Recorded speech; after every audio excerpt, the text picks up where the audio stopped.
Will come to order. Without objection, the chair is authorized to declare recess at any time. Before we get into the bulk of today's business before the committee, I'm going to say a few words about the lawlessness and rioting on the part of protesters in Los Angeles over the last few days in response to ICE upholding the rule of law.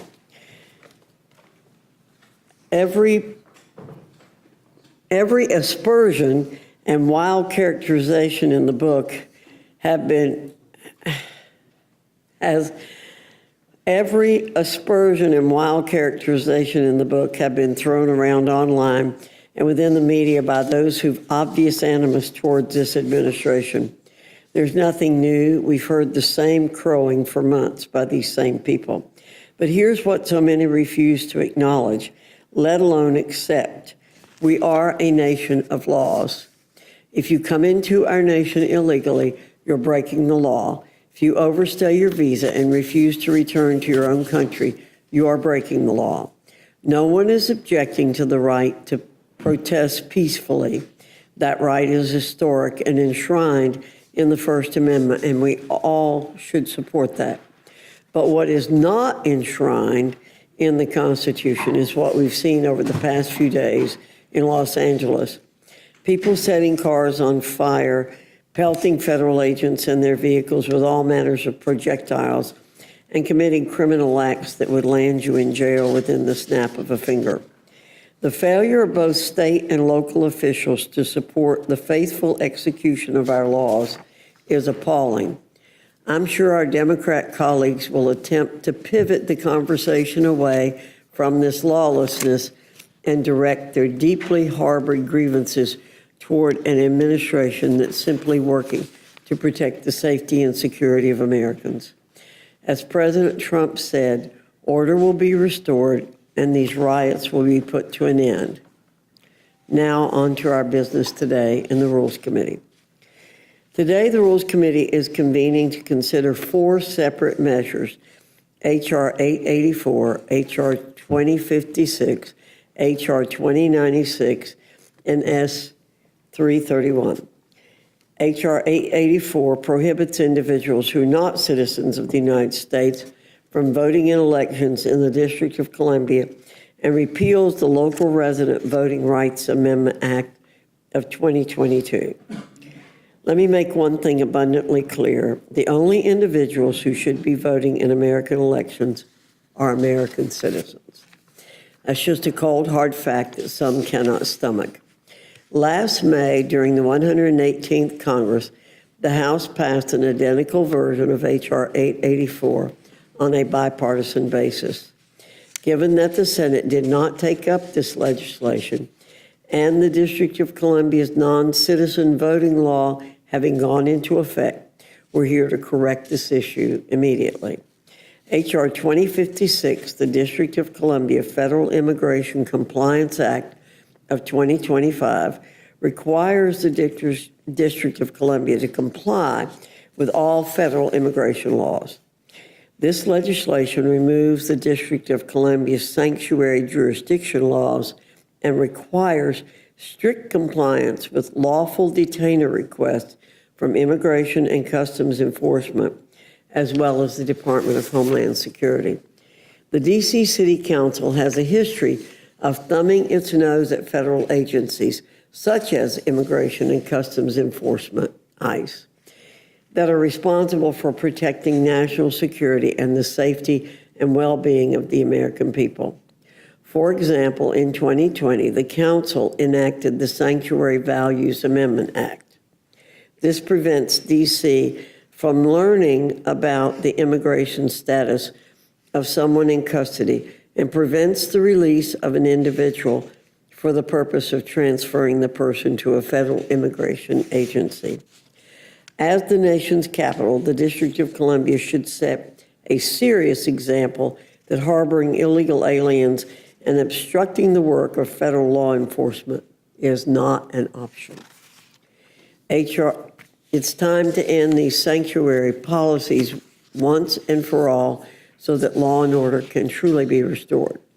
H.R. 2096, the Protecting Our Nation's Capital Emergency Act, restores due process rights of officers who are part of the D.C. Metropolitan Police Department, MPD, and helps to confront crime in Washington, D.C. This legislation addresses two separate aims: restoring collective bargaining rights for MPD officers on disciplinary matters, and reinstating a statute of limitations on disciplinary cases to prevent indefinite investigations that undermine officer retention and recruitment. The D.C. City Council's anti-police policies have led to a serious reduction in force within MPD, and as a direct result, these officers do not have the support necessary to carry out their jobs and duties on a day-to-day basis. H.R. 2096 will change this by providing MPD with those resources that will lead to the recruitment of high-quality officers in the nation's capital who will ensure that law and order is maintained and that residents and visitors to the nation's capital are kept safe. Finally, regarding S. 331, the Halt Fentanyl Act, we're working to tie a bow on this piece of legislation that has gained substantive bipartisan support, and are very much looking forward to shipping it directly to President Trump's desk for his signature. With that, I look forward to today's discussion and now yield to the ranking member, Mr. McGovern, for any comments he wishes to make. Well, thank you, Madam Chair. And since you brought up the situation in L.A., I feel I have to comment. First of all, let me be clear. The President is escalating this situation. This isn't just a disagreement about the right course of action or the appropriate way to enforce immigration laws. Hell, President Obama deported far more people than Trump, those with criminal records, and he did it responsibly and lawfully. He didn't need to call in the National Guard. And guess what? Trump didn't need to either. In fact, the governor didn't even ask for the National Guard to be called in. And I'm looking back at a quote from Donald Trump in 2020 after January 6th, when he was asked about why didn't he call in the National Guard. He said, "We have to go by the laws. We can't move in the National Guard. I can call insurrection, but there's no reason to ever do that, even in a Portland case. We can't call in the National Guard unless we're requested by the governor." That's Donald Trump's words, but boy, he's changed his tune. Trump, and I gotta love this, Trump praised the National Guard for calming the situation. They weren't even there yet. They weren't even there yet, and he's praising them. Because this isn't about enforcing immigration laws. It's about creating a spectacle to justify his authoritarianism. This is what he wants. We learned today that Dr. Phil, yes, that Dr. Phil, was embedded with ICE agents during the raids in California. Now, are you really going to try to tell me that this isn't a White House escalated, made-for-TV spectacle? Give me a break. That's exactly what this is. This is a manufactured crisis, unnecessarily made, produced, and orchestrated by Donald Trump because he thinks it helps him politically. Constitution and simple human decency be damned. And let me be clear, those who engage in violence, anyone who engages in violence, those that harm our law enforcement should be brought to justice, period. But I support the right to peacefully protest in this country.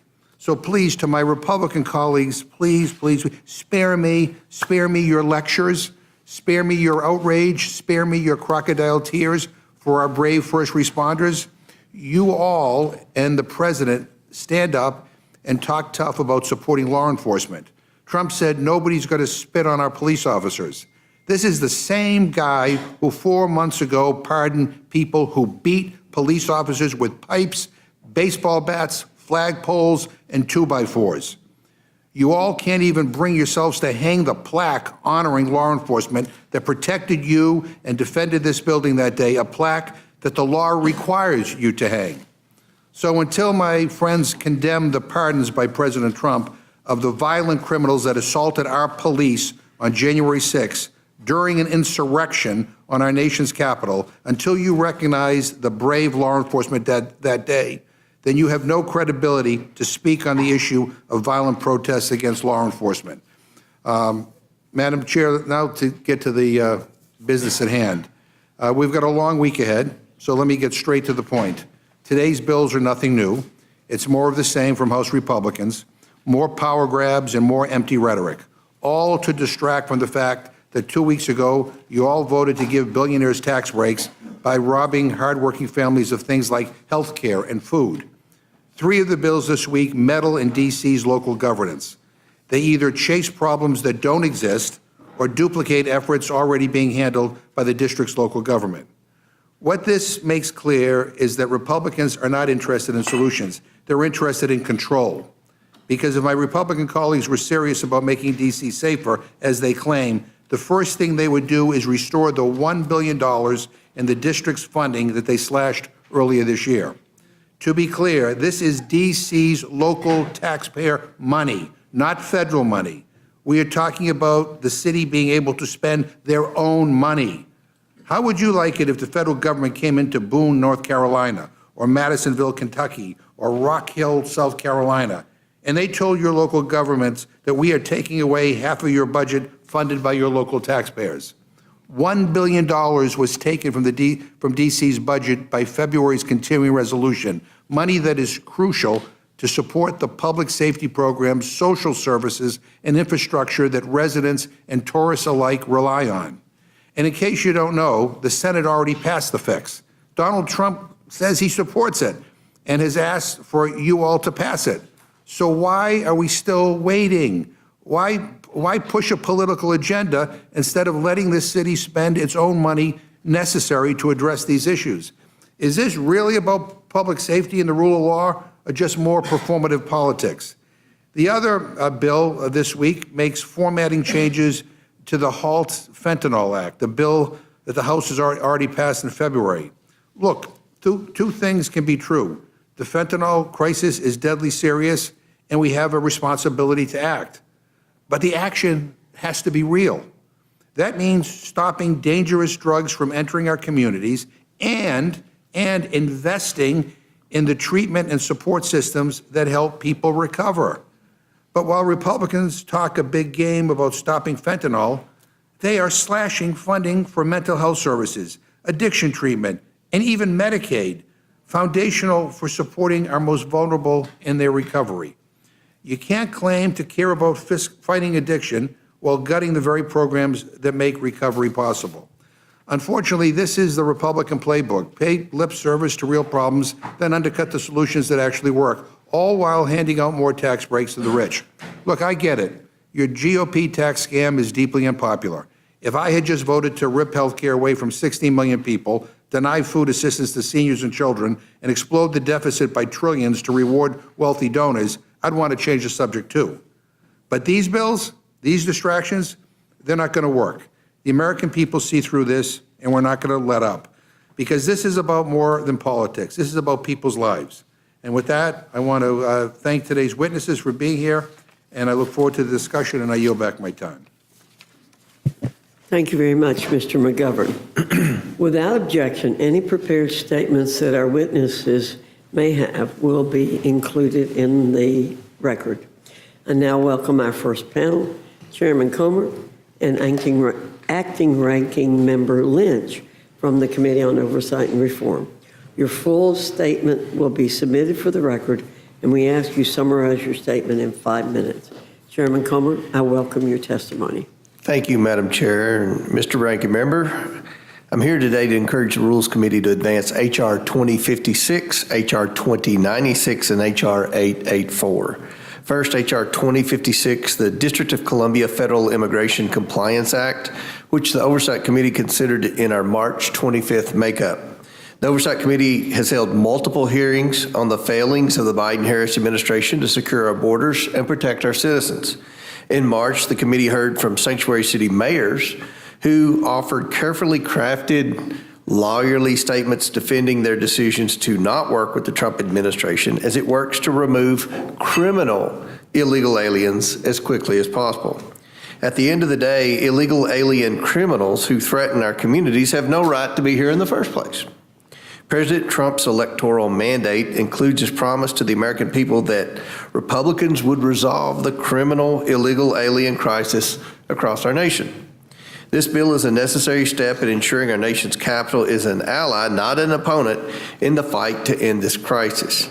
State and local governments must work with the Department of Homeland Security to share information on the individuals they arrest. They must also honor lawful detainers. When they do not, Congress must act. H.R. 2056 ensures that the District of Columbia cooperates with federal immigration agencies, including ICE, to protect our citizens and nullifies prior attempts by the district to make itself a sanctuary city. I want to thank Mr. Clay Higgins from Louisiana for his work on this important topic. He is the sponsor. Our next bill is H.R. 2096, sponsored by Mr. Gabarino of New York, the Protecting Our Nation's Capital Emergency Act. The men and women of the D.C. Metropolitan Police Department serve their community every day to keep the district safe and secure. On January 4th, 2023, the D.C. Council passed the Comprehensive Policing and Justice Reform Amendment Act of 2022. The act stripped D.C. police officers of certain employee protections, making their jobs more difficult despite rising crime in the district. When the D.C. Council passed this law, Congress acted swiftly in a bipartisan, bicameral fashion to overturn it. The House and Senate passed H.J. Resolution 42, which would have overturned the entire D.C. law, with 14 House Democrats and 6 Senate Democrats joining Republicans in support of the resolution. However, then President Biden vetoed the bipartisan resolution of disapproval. Either President Biden or the auto pen, I'm not sure, but we'll give President Biden the benefit of the doubt, allowing the harmful policies of the D.C. Council to remain in effect today. In another attempt to protect D.C. police, Representative Gabarino introduced this bill to repeal certain provisions of the D.C.'s Comprehensive Policing and Justice Reform Amendment Act. That bill passed through the Oversight Committee last Congress in 2024 and was reintroduced this Congress and again favorably reported out of the Oversight Committee at our May 21st markup, but now with the full support of the White House. H.R. 2096 restores D.C. police officers' right to collectively bargain over disciplinary matters and reinstates clear timelines for disciplinary investigations. H.R. 2096 also repeals the D.C. Council's requirement that the time and place of some adverse action hearings be posted to a public website. This public posting requirement enables activists to harass officers attempting to pursue their due process in the workplace. In summary, this legislation is necessary to support the recruitment and retention of the D.C. Metropolitan Police Department. D.C. cannot afford to continue to lose police officers during the ongoing crime crisis right here in the nation's capital city. My colleagues recognize the importance of supporting the law enforcement officers who risk their lives to protect our communities. By restoring employee protections, this legislation gives the Metropolitan Police Department officers the due process they need to confidently do their jobs. Finally, I present H.R. 884, sponsored by Mr. August Pfluger of Texas, that prohibits individuals who are not citizens of the United States from voting in elections in the District of Columbia. On November 21st, 2022, the D.C. government enacted the Local Resident Voting Rights Amendment Act, permitting non-citizen residents to vote in local elections. This includes illegal immigrants and even foreign diplomats whose interests may not be in line with Americans' best interest. This radical change to D.C.'s election laws upset lawmakers on both sides of the aisle.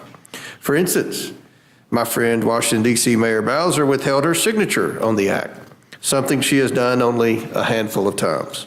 And last Congress, when an incidental bill was brought to the floor, 262 members voted in favor, including 52 Democrats.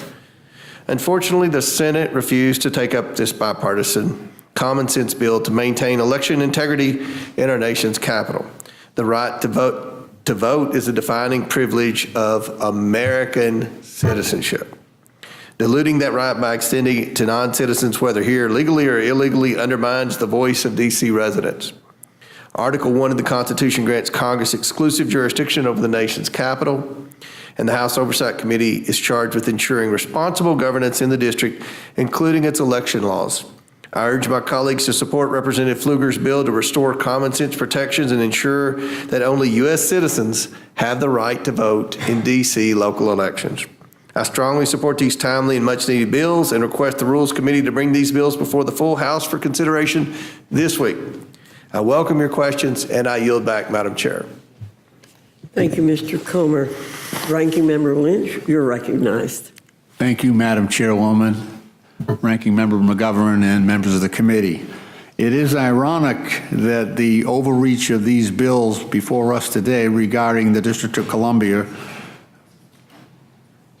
reflect a similar disregard that we see today in Los Angeles by President Trump's attitude and overreach beyond local government in disregard of local government control. The protests and demonstrations in Los Angeles are the direct result of the Trump administration using extrajudicial methods without due process and deploying military forces against the civilian population. Donald Trump intentionally avoided the courts. He circumvented the legal and orderly adjudication of immigration cases and completely disregarded state and local officials and law enforcement in ordering a military deployment against innocent civilians, knowing that this would inflame tensions. President Trump wanted this violent confrontation to pit people against one another and distract Americans from the ongoing meltdown in the White House, the increase in prices due to Trump's tariffs, and our nation's declining reputation among our longstanding allies around the world. Specifically, with respect to the bills before us today, I strongly oppose these three bills, which would repeal or nullify laws, policies, or practices duly enacted by the District of Columbia, because I support local self-government for D.C. Congress does not have a constitutional duty to legislate on local D.C. matters. The framers expected Congress to establish a local government for D.C. James Madison, one of our founding fathers, said, and I quote, "A municipal legislature for local purposes derived from their own suffrages will of course be allowed to them," meaning the people of D.C., close quote. Indeed, Congress has established various forms of local government for D.C. since 1802. The Supreme Court has held that, and I quote, "There is no constitutional barrier to the delegation by Congress to the District of Columbia of full legislative power," close quote.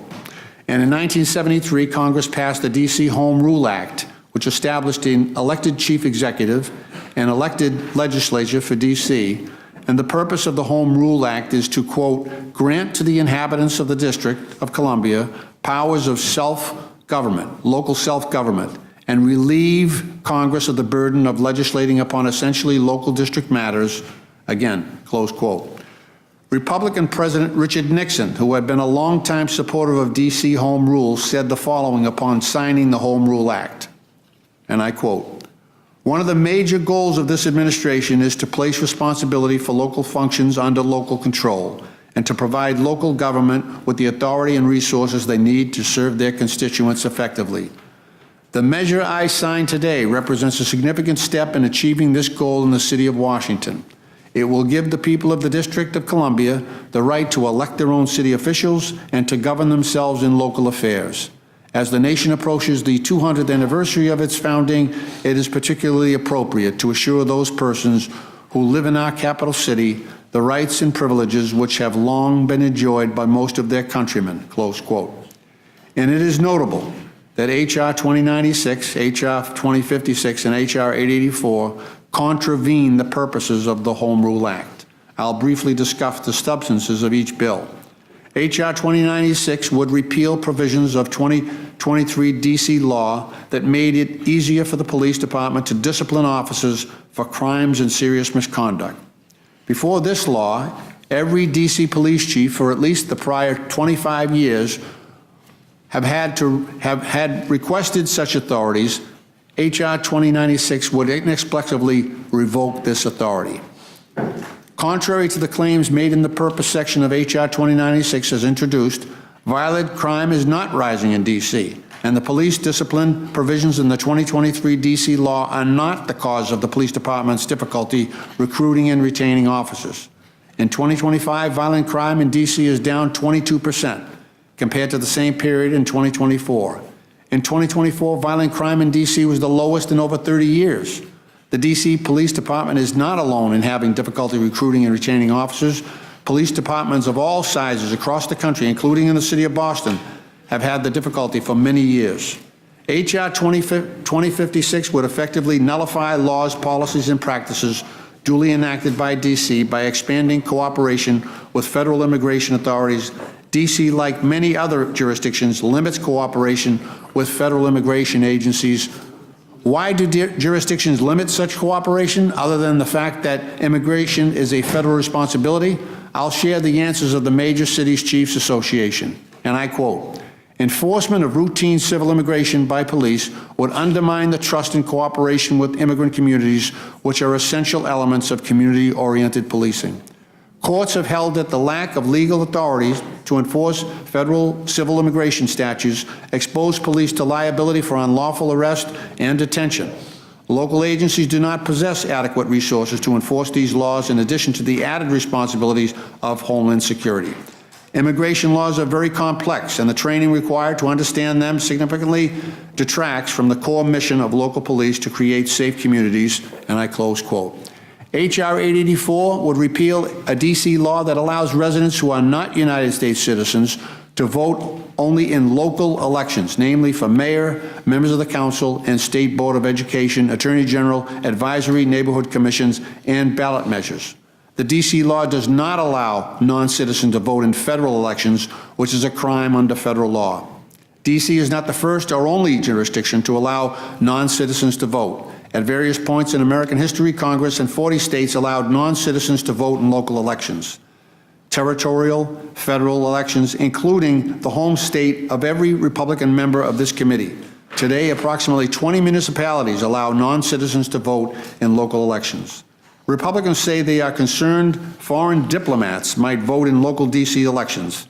I find that hard to believe, both because foreign diplomats would have to, under penalty of law, renounce their right to vote in their home country, and because D.C. has no authority over federal matters.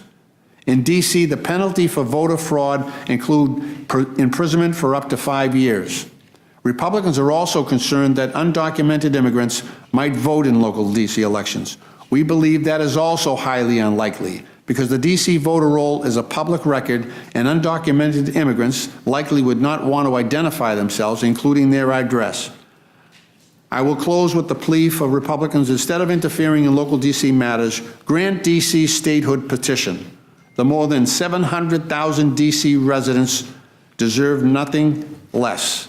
Voting representation in Congress and full home rule. Thank you. I yield back. Thank you, Mr. Lynch. Chairman Comer, would you like to respond to anything Acting Ranking Member Lynch had to say with respect to his opening? I don't pay that much attention to my good friend, Mr. McGovern, but I will say this. It wasn't me, it was Mr. Mr. Lynch. Yeah, well, I would, actually. Mr. Lynch, he cited the Home Rule Act, and I want to remind everyone that in the Home Rule Act, it grants Congress various power to interject when the D.C. government goes too far. So I appreciate what he said, but again, it specifically states that Congress can go in and act if Congress deems necessary with Washington, D.C. And we did that last Congress in a bipartisan, bicameral way. And I feel like this is another example of our duty in Congress and our role on the Oversight Committee. Well, I've always understood Article 1, Section 8, Clause 17 to give Congress the authority over D.C. As some have said, Congress has chosen to delegate some powers to D.C.'s local governance through the Home Rule Act. But as you mentioned, these are delegated authorities, and you said if D.C. goes too far, then the Congress had the right to go in and say, we think DC has gone too far. And you pointed out these were bipartisan bills. Exactly. In past sessions, did not get through the Senate. The DC went ahead and put some things in law. We weren't able to undo those until now because we did not have unified government. Right. Is that correct? That is correct, Madam Chairman. And if you'll remember, 2 years ago, we had the, I think it was HJ Resolution 42, sponsored by Andrew Clyde. It made it through the Oversight Committee. Then Ranking Member Raskin acted like it was a racist bill or whatever, and many Democrats voted for it on the floor. It then passed the Senate with a Democrat majority. Schumer brought it to the floor, and then Joe Biden signed it into law. That was the first bill that passed in the previous Congress, and that rescinded their excessive criminal justice reform. And I might remind that much of the stuff when we step in Washington, D.C., stuff that the mayor either supports or wouldn't sign her name on legislation that the very liberal D.C. Council passed. So, we communicate with the mayor's office. I'm not saying she endorses the legislation, but she didn't endorse what the council did because she refused to sign many of the bills that we take up in the Oversight Committee. Yeah, I do think that it's worth mentioning again that in the Constitution, this is a Absolutely. special piece of property in Yes. this United States that is not a state, and they all these bumper stickers that say, taxation without Right. representation doesn't. All they have to do is join the state of Maryland, right? Rejoin That's the right. state of Maryland, right? So I thank you very much for bringing these bills to us, and now recognize Mr. McGovern. Yeah, thank you, Madam Chair. Mr. Comer, there are some D.C. residents in the room right now. I assume they're D.C. residents. They all have free D.C. T-shirts on. But I presume that they're here, at least in part, to stand up for D.C.'s right to spend its own money. The Senate already passed a bill to fix this. Can you tell them why we have not acted yet? I can't answer that. I support D.C. spending its own money. That has nothing to do with the legislation we're presenting today, but I've said publicly I believe Washington should spend their own money, and that was something that passed out of the Appropriations Committee, so it had nothing to do with the Oversight Committee. But I support Washington spending their own money. Well, that's good news, and since, it's your conference that's holding this up, maybe you can, since you're, you focus a lot of attention on it, you might be able to put in a good word to say, I will. release the money. Okay. I will. I appreciate that. Chairman Comer, if the right to vote is a defining privilege of American citizenship, which I think you've said in the past, do you support granting the American citizens who live in D.C. voting representation in Congress? They have a delegate in Congress, Ms. Norton. She's on the Oversight Committee, a good member. But she doesn't have the same influence that everyone else does in terms of her ability to vote on things. I mean, her vote counts on the Oversight Committee as much as everyone else. That's what I'm here to speak on as the Oversight Committee. She's a member in good standing on the Oversight Committee. So would you favor me giving you the same power she has and putting you in that category? That has nothing, with all due respect, has nothing to do with the legislation we're doing today. If allowing non-citizens to vote undermines the voice of D.C. residents, does Congress repealing a law enacted by locally elected D.C. government undermine the voice of D.C. residents? I don't think that has anything to do with the legislation where we're saying illegal aliens can vote in local elections. Yeah, well, I mean, Los Angeles has nothing to do with what we're talking about here today, and that was the, and the chair of this committee opened up with comments on that, and others have talked about that as well. Representative Lynch, what are your thoughts on non-citizen voting? Well, consistent with the D.C. Home Rule Act passed in 1973, the chair is correct that constitutionally it gives Congress the ability to delegate certain subject matter, certain affairs at the local level to the District of Columbia leadership, the mayor and council. They've done that in the 1973 Home Rule Act.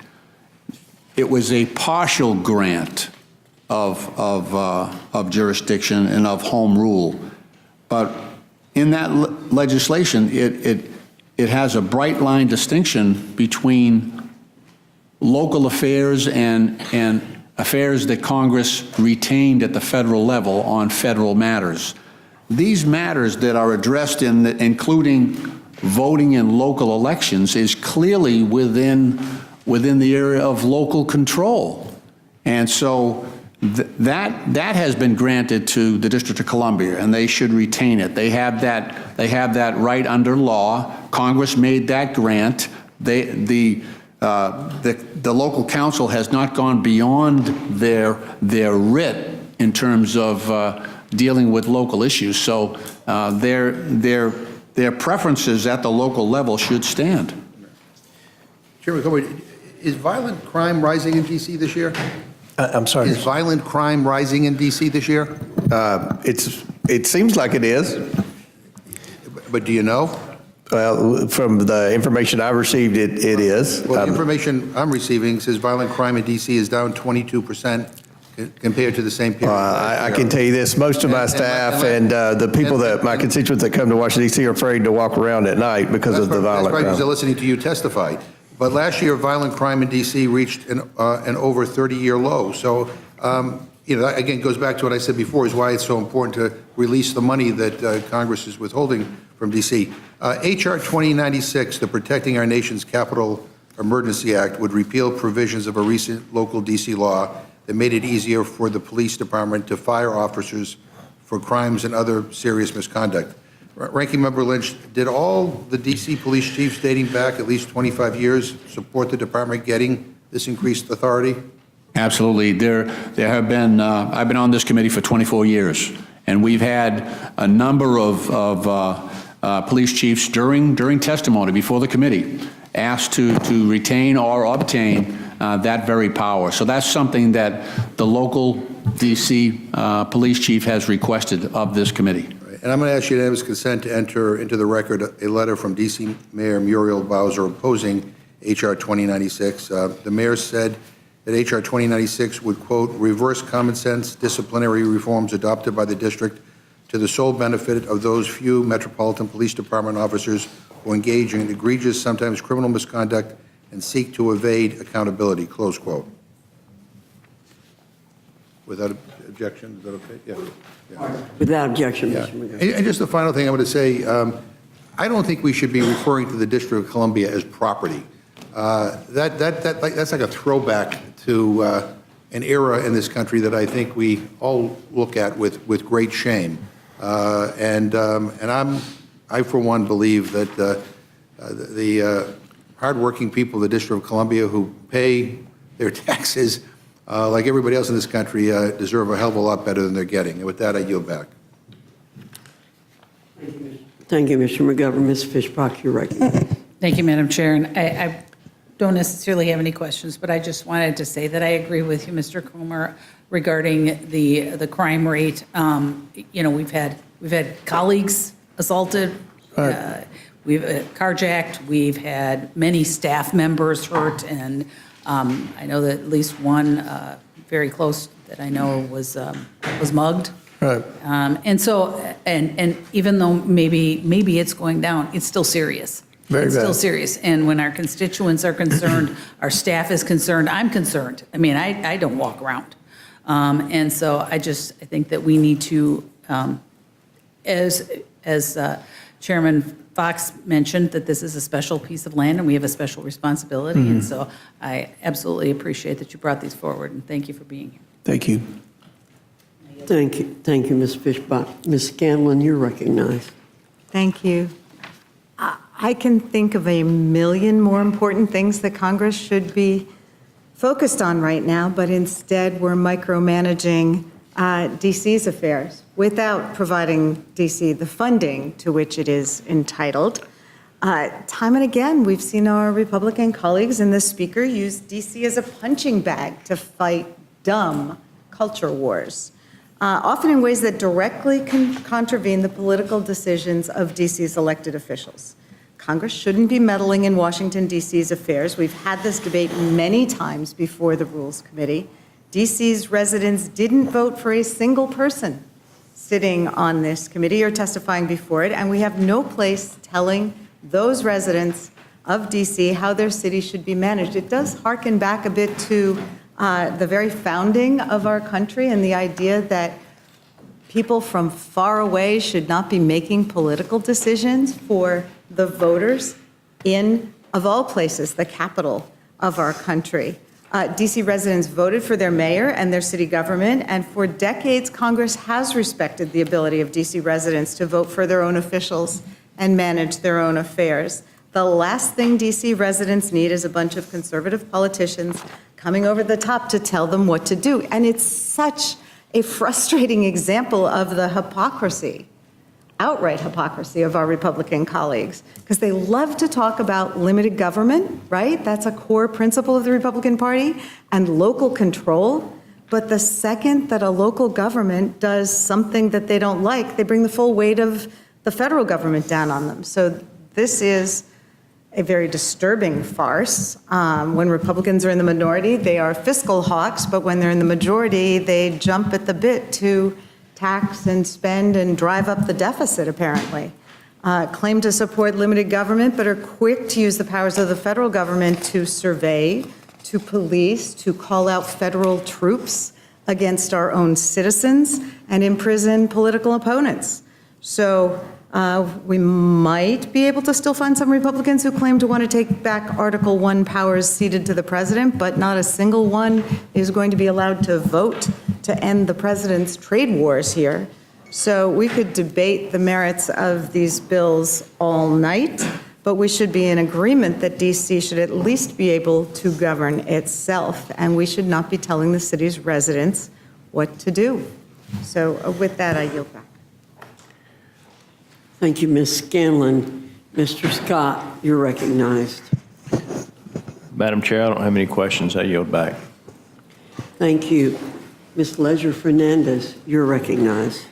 Thank you, Chairwoman, and thank you for appearing here today on this bill. And thank you for attending our Rules Committee. We have had some very exciting Rules Committee. A couple of weeks ago, this room was crammed with Democrat congresspeople who wanted to make sure they heard their voices, and so thank you for attending.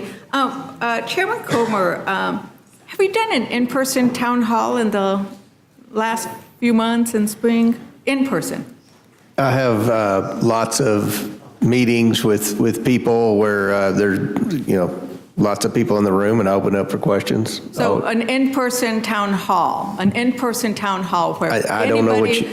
where the public is invited, where anybody is invited to come attend. Well, I go to different, I have 35 counties, and I'm not in charge of inviting who comes. I usually post it on Facebook, so I guess it's kind of public. Well, I have a huge rural district. In fact, I would actually argue that my district is larger than yours, although yours is in a very beautiful part of the country. And I've had a lot of town halls. I noticed that there had, I wanted to make sure if you had, and I noticed that there were quite a few news releases about how people were asking you to have town halls, and they did not believe that what you were doing was actually a town hall that was open to the public. But I've done several, and I need to share with you that I've collected hundreds of handwritten questions. I've answered, by random. Anybody can ask a question. Mm-hmm. We pull it out of the hat because we've had thousands show up to answer questions, right? We've got in rural areas, more urban areas. It's predominantly rural, a few suburbans, Yeah.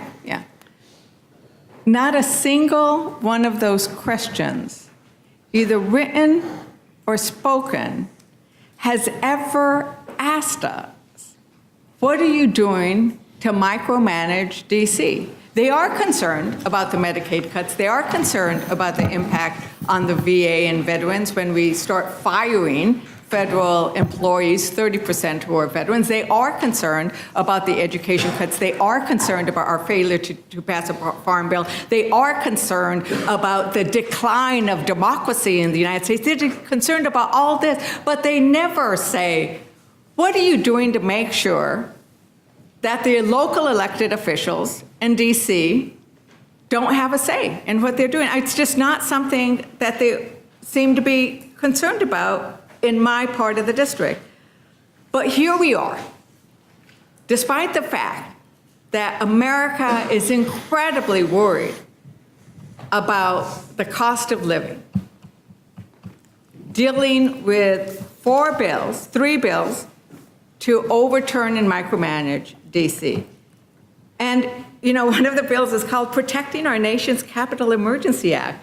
In some ways, there is truth to that title. There is an emergency in our nation's capital that we should protect Americans from. But I would argue it's Trump's greed, corruption, and waste, not D.C.'s local government. For example, next week, Trump is going to host a massive military parade for his birthday. For his birthday. Chairman Comer, how much money is that parade going to cost the Washington, D.C. government? Do you know? I have no idea. You have no idea. Well, it's estimated that Trump's vanity parade could cost $16 million. $16 million to D.C. They're going to have to repair the roads. People are going to lose income because that's going to be going on. So do you know how much money Trump's parade is going to cost American taxpayers, separate from D.C.? I do not. It's $45 million. So we're going to be spending $45 million for a military parade. That $45 million could be used for all kinds of amazing things for our veterans. If we want to take care of our military, let's talk about how do we protect our military. Not imposing these costs on D.C., not saying you don't get to get, your local officials don't get to actually make decisions. Instead, we're going to have somebody from New York, somebody from Kentucky, somebody, from Texas making these decisions who D.C. citizens can't vote for. But, the problem is about this parade, what is really problematic is that Trump doesn't honor the military through this parade. In fact, he has done such harm to this military. He has dishonored the military over and over again. He famously referred to Americans who died in war as losers and suckers. He refused to go to the graves of American service members who were killed in World War I and II. And they have removed pages and pages of military heroes from their websites. They have changed what's happened, what you can find out in Arlington about Latino and Black and Native American and women heroes. And some of those are people I know. I have sat and visited with the code talkers, the Navajo code talkers, who helped us win World War II. And they removed references to them because they were diversity. How dare we celebrate diversity in a country that is diverse? Now, this is another thing that gets me, Representative Chairman Comer. How many times did the D.C. officials and the Capitol Police beg to have the National Guard sent in to help defend us on January 6th? How many times does the... So the National Guard, we were here on January 6th. You were here, I was here. It was my third day on the job. It's my third day on the job. There is violence outside. They are breaking into this Capitol. And our law enforcement and the D.C. law enforcement, the people who we are now saying you cannot make your own decisions about that law enforcement, they were defending you. They were defending me. They were defending almost everybody on this dais, not the new ones. We were requesting the National Guard. Do you know how many times they were requested before they showed up? Well, I've read differing accounts on who requested and who didn't request, so, that I don't know, and I don't think anybody knows. I think it's It was been. 12 times. It was 12 times that there were There are requests. also, look, this We has also nothing to do know- with January 6th, but there are also reports that Pelosi refused to call in the National Guard. That's not true. Well, And so, but what we also know, though, is even when you can just tell. If you don't know exactly how many, you know that it was hours and hours before they got here. Now, I would contrast, and this is where, what do you do with the military and how do you honor with the military? We needed the National Guard here. We were requesting it. Local officials were requesting it. Let's compare that to LA, since the chairwoman mentioned LA. How many times do you know, did the governor of California or the mayor of LA request the National Guard? If you don't- I don't know anything about what's going on in California with the National Guard. It has nothing to do with the 3 bills that I'm requesting, but I would like to comment on what you said that my constituents want. My constituents are concerned about crime. They are concerned about illegals voting in elections. They are concerned about cities not cooperating with Tom Homan and ICE to deport the criminal illegals. So I hear that when I travel the district, and I travel a lot. I mean, I stir So, you know, as much as anyone. We don't disagree that criminal elements and those who are convicted of a crime should, face the consequences.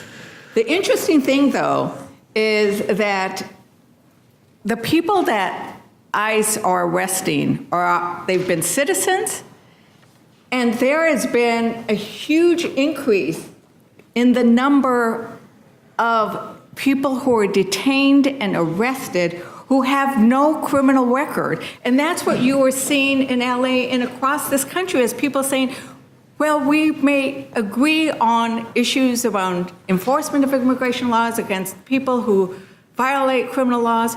We should not be arresting and deporting people without any due process, and we should not be spending precious resources arresting and detaining kids who are going to school.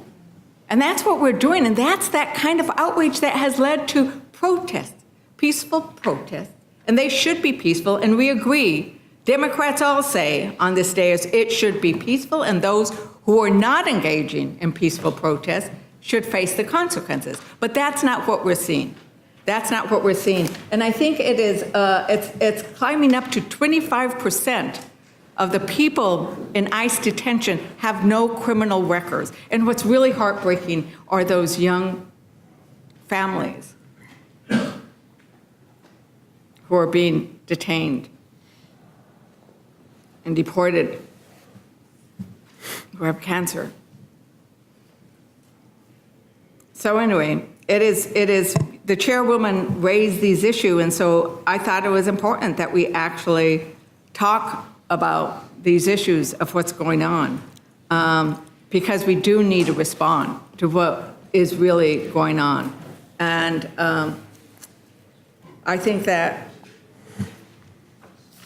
if we're going to be telling DC what to do, we should also be giving them their money, because they're going to have to pay for all of that expense of the destruction of the roads through this vanity parade. And that is not what we should be doing here. This is a city that is named after George Washington, who made it very clear the military should stay out of political issues. It should stay out of civilian issues. And that has been a tradition in the United States. And we should not be having a military parade that is actually a birthday parade, because we do celebrate our military, and we should. We've had beautiful parades when World War I and World War II ended, when we got into World War II. There are things for this, but it's not to be used as a plaything. It insults George Washington when we do that. And with that, Madam Chair, I yield back. Thank you, Ms. Leisure Fernandez. Mr. Griffith, you're recognized. Thank you, Madam Chair. Greatly appreciate it. Let me get some things straight. While there certainly are some things that are hard to piece together from January 6th in relationship to the National Guard, there are other pieces that we have put into place. Now, part of the reason we don't have everything is some of the stuff that the J6 Select Committee got was damaged or destroyed in the transfer. It never made it to the National Archives. Some of it ended up in the White House. As a member of the Oversight Subcommittee last term for the House Administration Committee, we took live testimony. I've read a lot of the depositions from that day.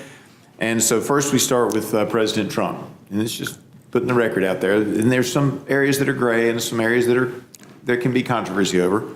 But there's no question President Trump gave the instruction to his folks in the military that if they needed the National Guard, he wanted 20,000 troops ready to go, if that was what was necessary. At the time, it was not authorized by either DC or the Capitol Police Board, which is comprised of the architect of the Capitol, the Sergeant at Arms for the United States House of Representatives, and the Sergeant at Arms for the United States Senate. Subsequently, the order was given by Trump to the military, send the National Guard in, because people were starting to request it. And I believe it was the city, but I could be mistaken. Now, obviously, I wasn't prepared for this discussion today when I arrived, but he gave the order. And it's just heartbreaking. And it's not Democrat or Republican. I don't know what happened here. For some reason, and everybody can speculate as to what happened, but a General McCarthy didn't call. He says he did, but according to 4 witnesses who testified live under oath, all career military, that call never made it to the general in charge of the National Guard that was sitting ready to go. They were sitting just a few miles away, and it took over 2 hours before the order actually got to them. Why that happened, that's anybody's judgment. I'm not trying to pass judgment on this. I'm just telling you what our investigation found. That's one line. And all 4 witnesses who were with the general, who said they were able to see his communications and they were able to hear his communications at all time on January 6th, they all swore under oath that order didn't come through, and I forget the exact time, but it was about 2 hours after the initial order was given. Chief Sund, and of course he might have some bias, and that is to be recognized, in a separate hearing, testified that he had actually asked for them at some point and that the chain of command went up to the Sergeant at Arms on the House side and he didn't get a response back. There's all kinds of controversy about why he didn't get the response back, and different people have different versions. So I'm not trying to get into that today. I'm just saying, before we go saying that for some reason the president stopped the National Guard from being there, the facts do not support that the president was the problem. Were there problems? Absolutely. Is there plenty of blame to go around? Absolutely. But the president did what he was supposed to. And it was kind of interesting. One of the witnesses at another hearing said, when asked questions, well, why didn't the president just call the National Guard himself? And it's fascinating because the arguments are the same that you hear bandied around. And it was pretty clear, had he gone outside of the chain of command and called the general of the National Guard himself, we would be hearing complaints and would have heard complaints that day that he had overstepped his authority, that he was supposed to give the order to his military commanders who were there present with him. He did that, and the evidence is very clear on that. Why it took 2 hours to get from him saying go to, he had them ready, but from go to when they got the order, we'll be debating that for years. But those are the facts. Sund says that he asked that the order be given earlier, and that it went through the Capitol Police Board, and that he never got the green light to get the National Guard in for hours as well. That's, again, there's all kinds of controversy around that one. But the fact that the order was given is documented, and the fact that it didn't get received is documented. Why it didn't, we can speculate on. That being said, Madam Chair, we've got a lot of important issues here today, and I didn't realize we were going to get into that, or I brought all my notes over with me, and I could give you even more detail. I probably ought to give you more than you wanted. That said, I have always believed and have put bills in the past and putting it in again, that what Virginia did in 1846 regarding its portions of the District of Columbia with retrocession was the correct way to go. And I have had a bill that would take care of everything in the hopper. And again, it's bipartisan. Nobody likes my bill but me. But there is a I say that. It has been voted on a couple times as motions to recommit when the Democrats were in charge. But the retrocession bill that I've introduced takes out a small sliver, which would be an enclave, be about 100 people living in it, and those people would be allowed to vote in Maryland. All of what is currently the District of Columbia was Maryland territory. The retrocession of 1846 gave back to the Commonwealth of Virginia those sections of the District of Columbia that had originally been ceded by the Commonwealth of Virginia to the District of Columbia. And there was a vote, and it all took place, and it came back in so that Alexandria and parts of Arlington, if not all of Arlington, but at least parts of Arlington, were once part of the District of Columbia. I believe that retrocession is the way to go to solve a lot of these problems and these conflicts that occur when you have such a large federal enclave. As we all know, when they originally created the District of Columbia, it was to be the governing body. The legislature was not to be full-time. It was not thought that it was going to grow into the city that it is today. And so I believe that retrocession is the proper way to go. And what's interesting is, and we don't have nobody challenged it in 1846. Some might argue that it's unconstitutional to do retrocession. I don't think that it is necessarily. But if it is, then the 1846 retrocession wasn't proper either. And that's never been challenged. So we'll see. But those are my feelings on these matters, Madam Chairman, and with that, I yield back. Thank you very much, Mr. Griffith, and you're always enlightening to us, and I appreciate it. My wife would say boring. Well, Mr. Norman, you're recognized. Thank you, Mr. Comer. Thank you, Mr. Lynch, for coming. Mr. Comer, doesn't the District of Columbia receive federal funds to the amount of $7.1 billion, representing a quarter of the funding that they get? Yes, sir. And they're arguing about, per the Constitution, the Congress has a right to intervene. Where is the debate on this? It's not debatable. I mean, Article 1, Section 8, Clause 17 of the Constitution grants Congress exclusive authority over the District of Columbia. And the Oversight Committee is the committee of jurisdiction. Have they given any of the money back, $7.4 billion that they've gotten? Not to my knowledge. Because it's passed through, it's administered through pass-through grants, and then they can decide how they want to spend it. Yes, sir. Isn't it true, too, that you can just be a visitor, just coming into District of Columbia and vote? They have pretty lax election laws with respect to, this new bill that we're trying to rescind that allows illegals to vote in local elections. You know, most people around this country are laughing at this. The fact they would even let that happen or want this to happen, particularly with illegals, particularly letting illegals who are not citizens of this country.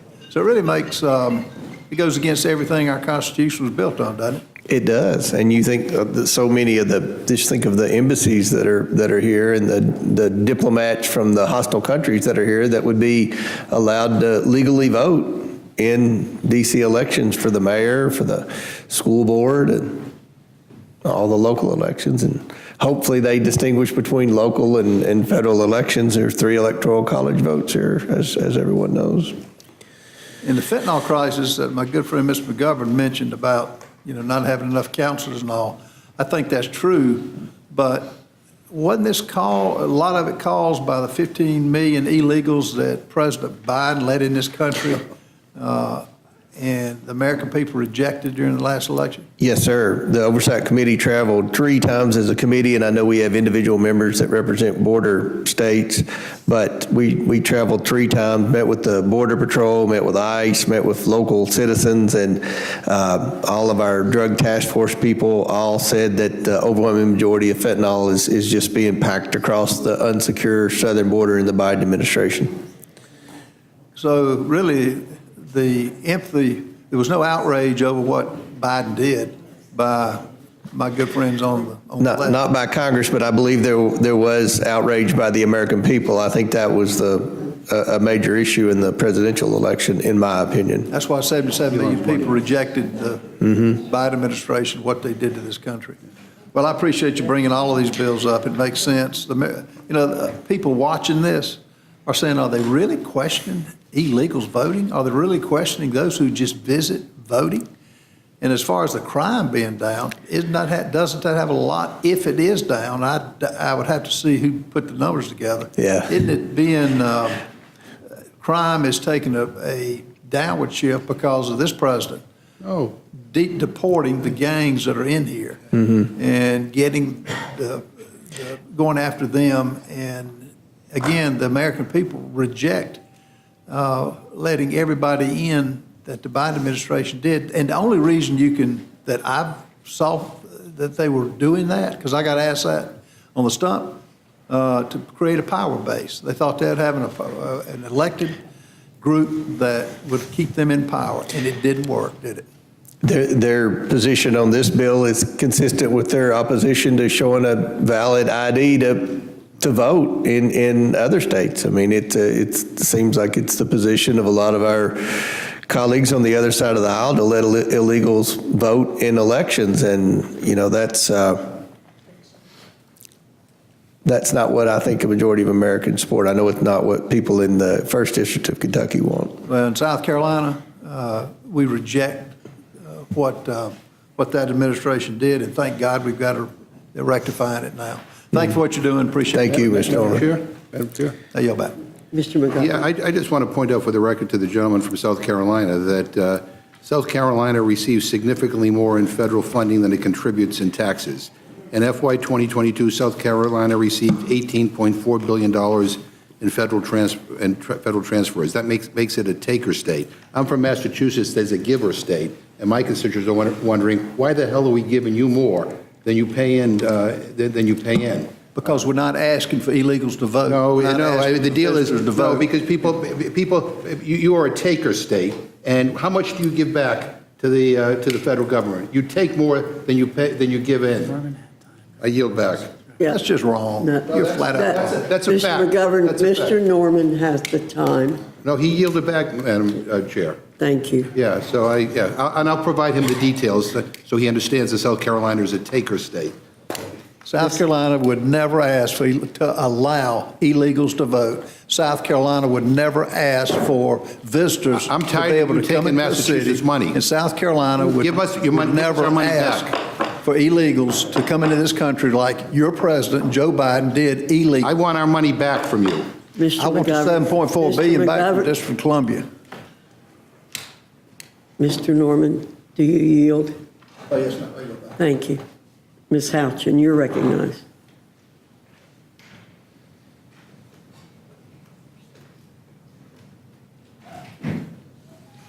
Thank you, Madam Chair. I don't know, I really don't know where that came from, but I did just want to note that active duty military by state, South Carolina servicemen and women are 37,507. Massachusetts are 3,573.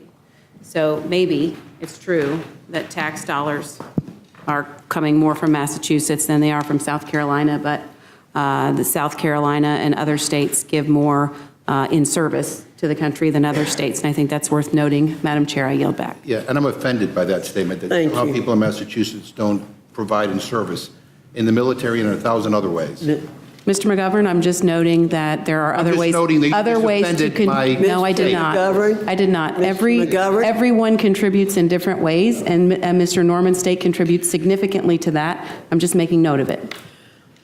Mr. Jack, you're recognized. Thank you, Madam Chair. If I could start with Mr. Comer, first and foremost, of course, privileged to serve on your committee. And we spoke about this a little bit last week during debate on HR 2931, the act that that we passed out of the House that disincentivizes sanctuary cities from receiving SBA offices. And I mentioned that because specifically as it relates to the bills we're debating today, I talked at length last week about trying to turn off that reward structure, that incentivization structure that existed over the 4 years of the Biden administration that, as Mr. Norman and others pointed out, flooded our country with illegal immigrants. And would love for you to speak on, just in closing today, how this legislation will yet again turn off that incentive structure that existed over the 4 years of the Biden administration. Yeah, with respect, thank you, Mr. Jack, for the question and your leadership on the Oversight Committee. With respect to sanctuary city legislation, this bill sponsored by Mr. Higgins, also on the House Oversight Committee, helps codify President Trump's executive order. And, you know, the overall objective, I think it helps ensure the Oversight Committee, as well as President Trump's overall objective, as well as the residents of D.C., I would assume, the overall objective, make Washington, D.C. a beautiful and safe city again. And that's, you know, this is consistent with the president's agenda that he campaigned on to, number one, secure the border, and number two, to deport the criminal illegals. And that's what the focus is here, on the criminal illegals. And you have cities that simply are not cooperating, that are bragging and advertising as sanctuary cities, and they've become an obstacle to the Homeland Security Secretary Noam and the ICE Director Hammond. So I think this bill is consistent with the White House's agenda that they campaigned on and received a majority of votes for the American people. And likewise, our Republican Congress, Republican majority campaigned on and received the votes that put us here. Just in closing, if you want to tie this all together as the last questioner, would you like to comment on just how all three of these bills will positively impact the District of Columbia in closing? I'd love to. Let's start. Mr. Pfluger's bill ensures that only U.S. citizens vote in Washington, D.C. election. We don't want people who are here representing hostile nations to have a loud voting voice in local elections. You know, the elections. The American people want American citizens voting in elections. That's an issue. I think anyone can campaign on that, and I would doubt very few congressional districts would have a majority of people that would oppose what Mr. Pfluger's bill does. Mr. Gabarino's bill, H.R. 2096, repeals legislation that many, including those in law enforcement, consider anti-police legislation by the D.C. Council. This was, again, passed when they were in a hyper criminal justice reform mode that saw them pass legislation that in many people's opinion, mine included, sided with the criminals over our hardworking women and men in law enforcement. And I think that, as I stated earlier, Mr. Higgins' bill, H.R. 2056, is another step towards a safer Washington, D.C., and ensuring that Washington, D.C. is not a sanctuary city, but rather cooperates with this administration to deport the criminal illegals. I mean, if I were a criminal, if you think about it, where would a really bad criminal illegal want to cause the most chaos in America? And it'd be right here in Washington, D.C. So we need to make sure that this city takes national security seriously, and working with this administration, which is taking national security seriously. Thank you, Mr. Chairman. With that, Madam Chair, I yield and thank both you, Mr. Chairman, and Mr. Lynch for testifying. Madam Chair, I have a unanimous consent request. You have a unanimous consent request? Yes, if I could. I'd Ms. like Scanlon. to introduce into the record a press release from the Department of Justice dated January 3rd, 2025, entitled "Violent Crime in D.C. Hits 30-Year Low." Thank you. Without objection. Thank you. Okay. Is there any, we're seeing no further members to speak or ask questions of our witnesses. Our witnesses are excused. Thank you. Thank you all very much.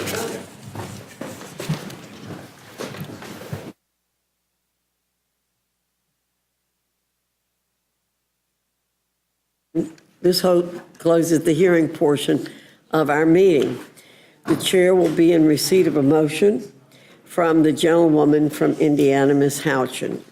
Madam Chair, I move the committee grant H.R. 884 to prohibit individuals who are not citizens of the United States from voting in elections in the District of Columbia and to repeal the Local Resident Voting Rights Amendment Act of 2022, a closed rule. The rule waives all points of order against consideration of the bill. The rule provides that the amendment in the nature of a substitute recommended by the Committee on Oversight and Government Reform, now printed in the bill, shall be considered as adopted, and the bill as amended shall be considered as read. The rule waives all points of order against provisions in the bill as amended. The rule provides 1 hour of general debate equally divided and controlled by the chair and ranking minority member of the Committee on Oversight and Government Reform or their respective designees.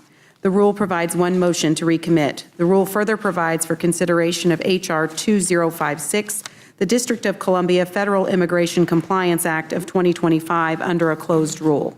The rule waives all points of order against consideration of the bill. The rule provides that the amendment in the nature of a substitute recommended by the Committee on Oversight and Government Reform, now printed in the bill, modified by the amendment printed in the Rules Committee report, shall be considered as adopted, and the bill as amended shall be considered as read. Bless you. The rule waives all points of order against provisions in the bill as amended. The rule provides 1 hour of general debate equally divided and controlled by the chair and ranking minority member of the Committee on Oversight and Government Reform or their respective designees. The rule provides 1 motion to recommit.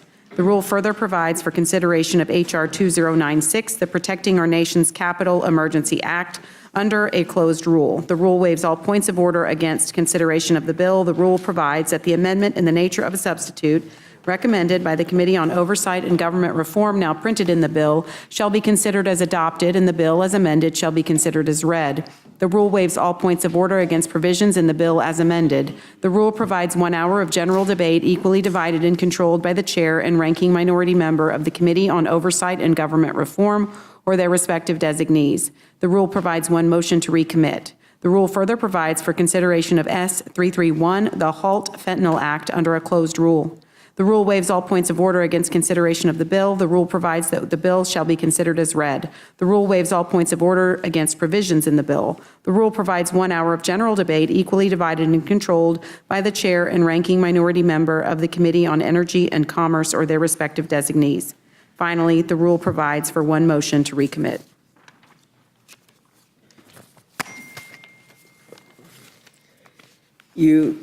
Thank you very much. You've now heard the motion. Is there any discussion or amendment to the rule? Yes, Madam Chair. Mr. McGovern, you're recognized. I have an amendment to the rule. I move the committee strike the provision from the rule that self-executes the manager's amendment to H.R. 2056, which could require the District of Columbia to turn over undocumented people who have been the victim or witness to a crime. And let me just say to my friends here, this is shameful, not only on a human level, but also from a law enforcement perspective. It would discourage the victims of crimes like sexual assault or robbery from coming forward, or discourage witnesses from coming to the police to help solve those crimes. Now, it's my understanding that in committee, Republicans said they included the provision, the one that's being struck from by the manager's amendment, to negate the argument that this bill would discourage immigrants who are crime victims or witnesses to crimes from cooperating with D.C. police. By removing this exception, which the chairman didn't say anything about in his testimony, Republicans have made it clear that they're no longer even pretending to care about public safety in D.C. Deportation is all that they care about. And this change, which will make law enforcement jobs harder, is being made with no separate vote. I mean, unbelievable. Foreclosed rules, and this is just being shoved in. So I urge my Republican friends to join with us and vote yes on my amendment, and I yield back.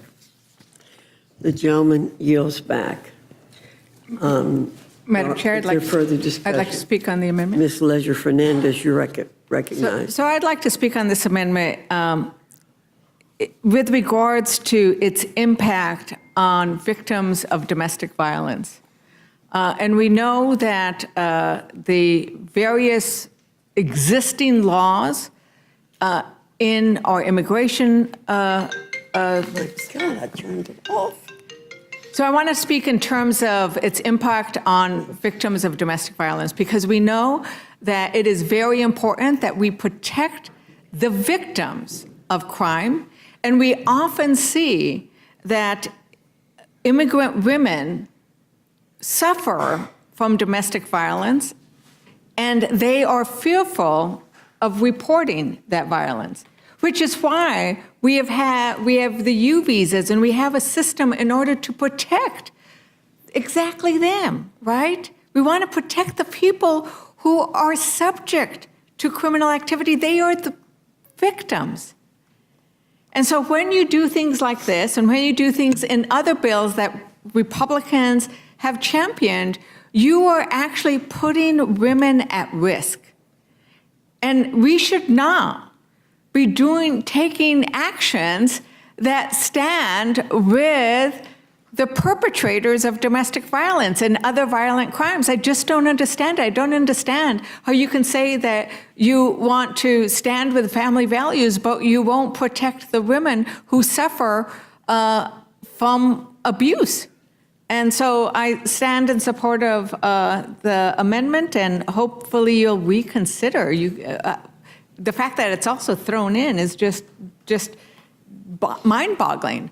How you're going to force your members to vote on this and to vote against women and to vote against victims of violence, once again, just thrown in. I mean, we do so much of that in rules where you make these laws that people don't really have a chance to debate and vote on.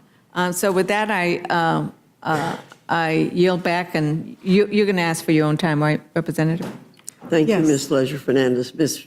Scanlon? Yes, I'd like to also speak in favor of this amendment. I mean, having worked as an advocate in cases of domestic violence, it's incredibly common for the victims of domestic violence, if they are here in some undocumented or as so many of the folks who are in our system are, they're waiting to hear on their status, that is used against them. So it's not just about protecting the victims of domestic violence by implementing the kind of changes you're talking about protecting the criminals. You're talking about protecting the abusers, because if the victims are afraid to come forward, then you're letting the criminals go. So, I mean, we certainly see daily evidence that if you let criminals get away with things, they keep doing it. And this provision in the rule only enables criminals to get away with domestic violence. So I think it's a well-taken amendment, and I look forward to supporting it.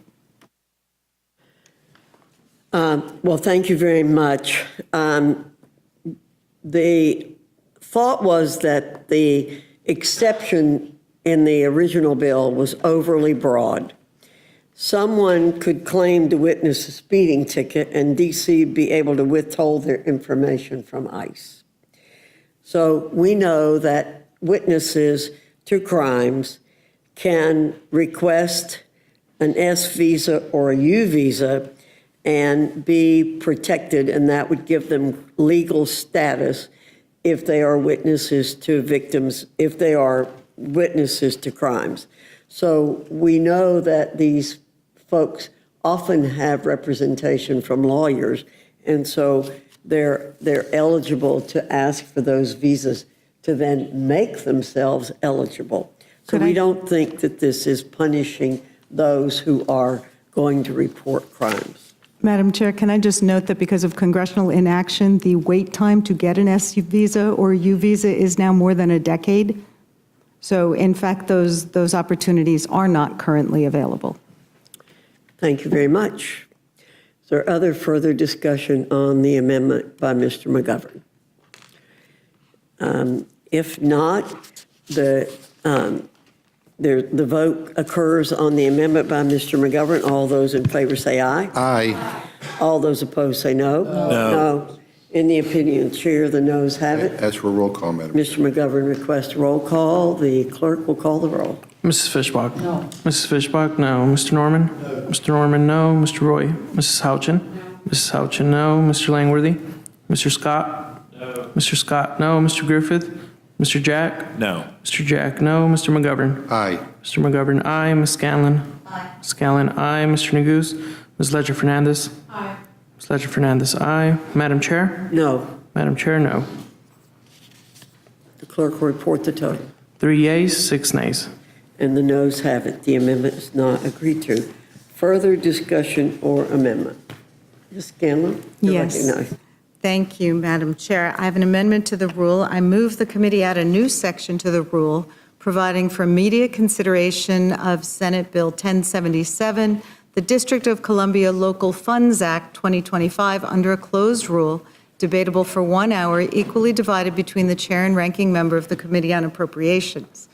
This bill would fix the ridiculous omission of language in the March continuing resolution that blew a $1.1 billion hole in the D.C. budget, a budget that Congress had already approved and D.C. had acted in reliance upon. In doing so, it is important to note that every single cent of that budget is local D.C. taxpayer funds. It is D.C. citizens' money. Madam Chair, this legislation passed the Senate almost 3 months ago by unanimous consent, which means without dissent. Yet the House has taken no action. Over a month ago, Speaker Johnson said, I talked to the mayor, told her we would do this as quickly as possible, end quote. He also said, quote, it's just a matter of schedule, end quote. And the president has said that he supports it too, so what the heck is the holdup? If Republicans actually cared about law enforcement and first responders, they would pass this Senate bill to ensure that D.C. has the public safety funds it needs, funds that, I repeat again, are local taxpayer dollars. We see the Speaker bringing all these bills to the floor this week that encroach on D.C.'s self-governance. The least you can do is bring up the bill that would help the district and their first responders. So I urge a yes vote on my amendment and yield back. Thank you, Ms. Scanlon. Is there further discussion on the amendment from Ms. Scanlon? Hearing none, the question is on the amendment. All those in favor signify by saying aye.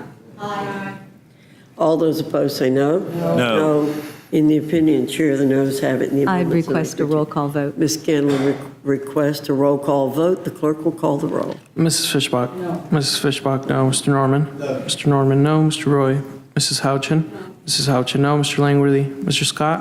No. Mr. Scott, no. Mr. Griffith? No. Mr. Griffith, no. Mr. Jack? No. Mr. Jack, no. Mr. McGovern? Aye. Mr. McGovern, aye. Ms. Scanlon? Aye. Scanlon, aye. Mr. Neguse? Ms. Ledger Fernandez? Aye.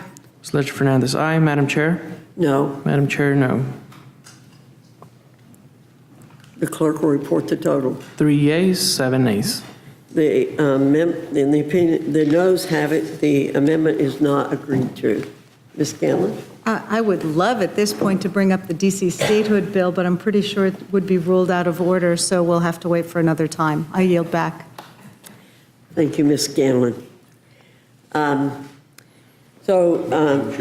Yes, Mr. Yeah, McGovern. I just want to take a moment to thank the residents of D.C. who are here today and apologize to them for what this Congress is about to do to them. So, but we appreciate your showing up and being here. I yield back. Thank you, Mr. McGovern. Is there anyone else seeking to offer an amendment? Hearing no further discussion, the question is on the motion from the gentlewoman from Indiana. All those in favor signify by saying aye. Aye. Those opposed say no. No. In the opinion of the chair, the ayes have it. The motion is agreed to. Mr. McGovern requests a roll call vote.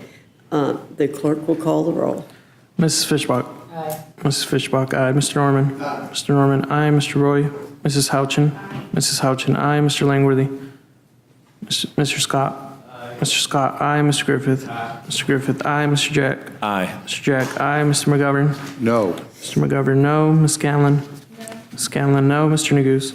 Ms. Ledger Fernandez? No. Ms. Ledger Fernandez, no. Madam Chair?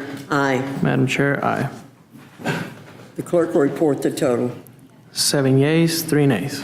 The ayes have it. The motion to report is agreed to. Accordingly, the gentlewoman from Indiana, Ms. Houchin, will be managing this rule for the majority, And I will for the...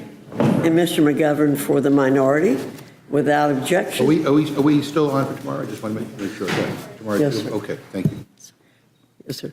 With that, without objection, the committee is adjourned. See everybody tomorrow.